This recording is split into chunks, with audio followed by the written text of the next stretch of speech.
Nih. Eh, Ketua Partai Demokrat Kota Binjai ataupun seluruh jajaran yang mewakili, ada Bunda Jamnimar, Bang Agil Agus, Adinda Dimas tadi ada. Mungkin dalam kesempatan baik ini rasa terima kasih kami yang mendalam karena sudah disambut dengan baik di kantor DPC Partai Demokrat ini. Mohon maaf mungkin kami agak telat hadir Bang, karena kami sadar ini hari Sabtu banyak undangan mengganggu waktu Abang. Jadi memang kami sengaja nggak bawa banyak-banyak tim, karena ini hari Sabtu juga, biarlah dengan keluarganya masing-masing. Prinsip kami, seluruh calon kepala daerah yang mendaftar di Partai Demokrat ini, kalau disatukan, ditarik, baik dari rumpun maupun dari pertemanan, saling berkaitannya ini. Kalau nggak kawan, saudara. Itu dia. Satu rumpun yang jelas sama-sama orang Binjai. Itu dia. Jadi memang harapan kami ke depan melalui visi kami Binjai Seru, sejahtera dan religius. Sejahtera itu seutuhnya, religius sekarang sudah terbangun. Artinya kita memang harus mengakui yang sudah ada itu ada, yang belum ada itu kita perbaiki. Mungkin kedepannya Partai Demokrat insya Allah bisa menjadi mitra kami. Kami berharap kedepannya memang Kota Binjai ini dari sepenuh keterbatasan bisa menjadi sejahtera yang seutuhnya. Kalau pemimpinnya itu bisalah minimal jadi mata air, bukan membuat air mata bagi masyarakatnya. Jadi memang tak panjang lebar kami akan menyampaikan visi misi itu. Nanti walaupun ada di dalam file 5 menit ya.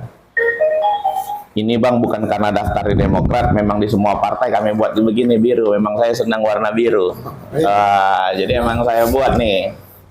Jadi memang visinya menjadikan Binjai itu seru, sejahtera dan religius. Misinya itu membangun SDM dan meningkatkan taraf pendidikan di Kota Binjai. Mau apapun bentuknya, baik kota, baik perusahaan, aset terpenting itu adalah SDM. Kalau SDM-nya baik, terbangunlah kota itu. Hari ini fenomena yang terjadi, kenapa kota kita ini dari kota sedang menjadi kota kecil, karena memang satu Bang, masalah SDM. Yang pintar dapat beasiswa, dapat pekerjaan di luar, ntar kalau udah pensiun baru balik. Bang Hairudin Umri ini waktu jadi pemborong jarang dia urusin masyarakat, udah pensiun baru dia nih urusin masyarakat. Memang begitu. Bang Dharma dulu waktu aktif motor keliling Indonesia nih. Waktu pensiun memang mengabdikan diri masyarakat, mulia memang, itulah dia. Tapi kalau mau kita ke depannya memang harus membentuk SDM, membentuk tingkat pendidikan yang layak. Supaya apa? Bila perlu kayak zaman dulu Bang, ada namanya tugas belajar. Anak itu dikuliahkan, setelah itu harus balik dia ke Pemko Binjai ini, membangun Binjai ini. Yang zaman dulu tuh kadang udah dipikirkan ya itu Bang. Yang kedua itu memberikan pelayanan kesehatan yang layak dan profesional. Ketika bicara kesehatan, saya agak minder karena di sebelah saya ini mantan kepala rumah sakit, nggak tahu beliau persis. Jadi kalau saya jabarkan nanti takut salah pula. Tapi yang jelas, yang sudah bagus sekarang ya kita perbaiki lagi melalui banyak program dan mungkin fokus dalam pengelolaan anggaran, baik kita mengejar dana hibah dari pusat maupun melalui program-program UHC. Karena kalau cerita APBD aja rasanya sangat terbatas. Jadi nanti kalau kita bahas itu nanti kesannya saling salah menyalahkan. Nggak ada yang salah, yang penting kedepannya diperbaiki. Mana yang kurang, ayolah sesama anak Binjai kita diskusi dalam satu meja mau siapapun pemimpinnya. Yang ketiga, menciptakan lapangan pekerjaan dengan membuat regulasi yang mendukung pembentukan suatu kawasan terintegrasi. Kenapa membuat regulasi itu yang paling pertama sebelum membentuk kawasan? Karena kalau ada kepastian hukum, orang akan mau datang. Terutama terkait pajak. Banyak kawasan industri Ya, kalau kita ambil, karena kebetulan saya sudah pernah mengunjunginya, kalau di luar negeri itu, di Hong Kong itu, di center itu free fiskal. Semua datang ke sana. Kenapa? Karena pajaknya nol. Jadi perusahaan-perusahaan itu mau, tidak ada biaya di awal. Setelah terbangun, setelah berjalan, baru pemerintahnya cerita pajak. Yang diuntungkan sebenarnya siapa? Pemerintahnya, terseraplah tenaga kerjanya. Terserap tenaga kerjanya, berputarlah uang di situ. Kenapa? Ada orang kerja gitu. Hari ini kan di Binjai tiangnya tinggal satu, Bang. Tinggal kuliner. Mau tak mau harus kita akui. Yang mana sebentar lagi itu akan mengalami titik jenuh. Kenapa? Masyarakatnya itu aja tempatnya bertambah. Buka satu, tutup satu. Ini fenomena. Karena masyarakatnya itu yang makan orang itu aja, orangnya berpindah-pindah nih. Ada pola yang baru, pindah ke tempat yang baru. Nah, ini yang harus kita pikirkan sama-sama ke depan. Yang yang keempat itu membangun infrastruktur yang bersifat komprehensif integral. Komprehensif integral itu menyatu dan berkesinambungan. Hari ini Pemko Binjai itu sudah membangun Islamic Center dan jalan di Pairobah itu sudah bagus. Artinya apa? Kedepannya itu tinggal kita pikirkan sarana mana aja yang perlu dibangun. Gak perlulah kita bilang ini belum perlu, ini. Ya sudah, yang sudah dibangun, yang sudah dikerjakan sudah bagus. Yang penting kedepannya apa yang kurang, itu yang perlu kita pikirkan, apa yang harus kita bangun. Baik melalui forum resmi Musrembang ataupun forum-forum diskusi lainnya. Banyak kok forum-forum itu gitu. Yang kelima itu melakukan reformasi birokrasi serta membuat sistem pencegahan korupsi dan peredaran narkoba. Reformasi birokrasi ini apa? Penyederhanaan reformasi birokrasi itu. Artinya, kalau bisa dipermudah, ngapain dipersulit? Gampang itu sebenarnya, Bang, membuat reformasi birokrasi. Waktu itu saya tim penggabungan 14 perusahaan BUMN. Dijadikan satu, gampang. Kalau nggak ada kepentingan, gampang nyatuinnya. Yang susah itu udah banyak kepentingan, ya itu yang susah nyatuinnya. Duduk aja kita satu meja. Kalau sudah sepakat, jadinya itu barangnya. Yang susah itu kan tarik-menarik kepentingan. Serta pencegahan narkoba. Kenapa saya ngomong pencegahan narkoba? Pencegahan peredaran narkoba. Ketika reformasi birokrasi itu berjalan, banyak orang datang ke kota Binjai berinvestasi, terbuka lapangan pekerjaan. Ketika lapangan pekerjaan terbuka, yang jelas pemuda-pemuda dan pemudi di kota Binjai ini dapat kerja. Ketika dia kerja pagi-pagi, pulang sore capek, nggak sempat lagi nongkrong-nongkrong yang nggak penting itu. Jadi kalau nongkrong-nongkrong yang nggak ada faedahnya, itulah sebenarnya yang dijadikan marketing terbaik untuk bandar narkoba. Kenapa? Anak-anak ini nggak ada kerja, nggak tahu mau ngapain, dikasih coba dikit-dikit. Kalau mereka ada kegiatan, mereka juga nggak sempat itu untuk yang begitu-begitu itu, Bang. Jadi artinya hari ini itu memang udahlah sama, jangan kita cerita mau bangun jembatan tapi sungainya nggak ada, cerita mau bangun lapangan pekerjaan tapi konsepnya nggak jelas. Saya itu mantan Kasubdit Hukum PTPN. Hari ini PTPN sudah memberikan satu kawasan sekitar 90 hektar Pak Tengko ya di Makalona itu, yang sampai sekarang itu, Bang, itu jadi temuan BPK terus karena sudah dilepas dari PTPN tapi belum diambil oleh Pemko Binjai, baru dibayar kalau nggak salah 4 miliaran ya, ada sisa 90 miliar. Mungkin Bang Dharma ini kan ya kita doakan lah bentar lagi jadi pimpinan DPRD ya kan. Itu, Bang, 90 miliar itu secara nominal angka itu nggak gede, tapi dalam APBD itu gede, Bang.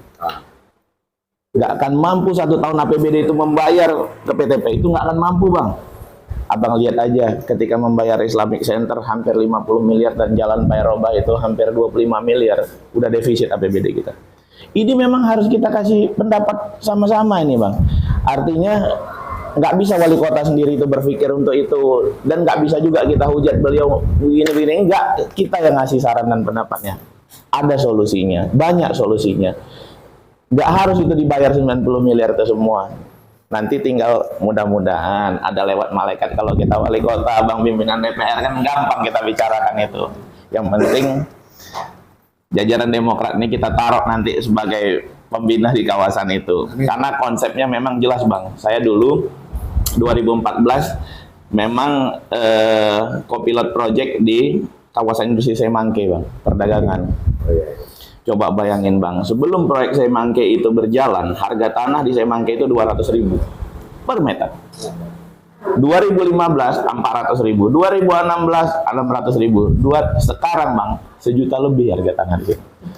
Kenapa? Karena sudah banyak perusahaan berinvestasi di situ. Unilever datang aja bawa 10.000 tenaga kerja. Satu perusahaan Unilever dia buat biochemical waktu itu. Artinya Binjai ini dengan jumlah penduduk itu hampir 400.000. Kalau ada 10 perusahaan besar masing-masing bawa 10.000, udah 100.000 terbuka lapangan pekerjaan. Boleh nanti Bang sesekali kapan mau ke Semangke, karena memang saya masih punya hubungan baik dengan mereka itu. Nggak apa-apa kita studi banding. Supaya apa? Ketika kita melihat, itu beda dengan ketika mendengar. Ketika kita mendengar, mungkin yang nyampaikan keliru, kita simpulkan salah gitu. Tapi ketika kita melihat, mendengar dan menyaksikan langsung, itu mungkin lebih menyeluruh lah memahaminya begitu. Yang keenam itu Bang, yang terakhir, kami nggak banyak-banyak ini misinya, sederhana aja, yang gampang-gampang aja, menciptakan stimulasi bagi peningkatan dan pemantapan nilai-nilai agama. Kenapa kami buat menciptakan stimulasi? Stimulasi ini suatu bentuk peraturan daerah Bang, atau edaran wali kota. Kenapa? Dulu kita masih kecil Bang, kalau maghrib lari-lari anak-anak ke masjid. Sekarang Abang lihatlah, mana ada lagi. Kenapa? Kesejahteraan guru ngaji, terus terang, nggak ada Bang. Lebih mau orang jadi guru bahasa Inggris, guru matematika daripada guru ngaji. Kenapa? Jadi guru ngaji paling banyak 200.000 sebulan. Iya kan Bang? Jadi guru les lebih besar. Jadi guru les kali datang 200.000. Ini kenyataan nih. 1 jam. Nah, jadi memang kedepannya harus ada suatu peraturan daerah yang membuat kebijakan guru ngaji itu minimal itu tenaga honor dari Pemko, sehingga rame-rame dan semangat orang mau jadi guru ngaji. Ini udah terjadi pergeseran ini Bang. Nggak ada lagi anak-anak lari-lari ke masjid kalau maghrib. Jarang bener Bang. Nah mungkin yang bisa kami sampaikan itu aja, sederhana. Kami berharap visi misi ini minimal bisa menambah wawasan bagi kita semua, bisa menambah pengetahuan bagi kita semua, dan kami yakin abang-abang sekalian ke depan tuh bersifat objektif Partai Demokrat. Kami yakin karena Partai Demokrat itu kenapa bisa dari 3 kursi menjadi 6 kursi, karena objektivitas dari terutama ketua Bapilunya Bang. Siapa yang yakin Demokrat itu bisa 2 kursi di utara? Iya kan Bang? Benar Bang. Serius, itu dia Bang. Kayak COVID, sakitnya cecek mati ya betulan. Itu dia. Jadi memang di Binjai ini ketawa-ketawa aja kita Bang. Yang penting apa yang kita inginkan itu tercapai. Kedepannya mudah-mudahan segala bentuk keterbatasan yang ada di kota Binjai ini bisa kita bawa, terutama Partai Demokrat bawa menuju kesejahteraan yang seutuhnya.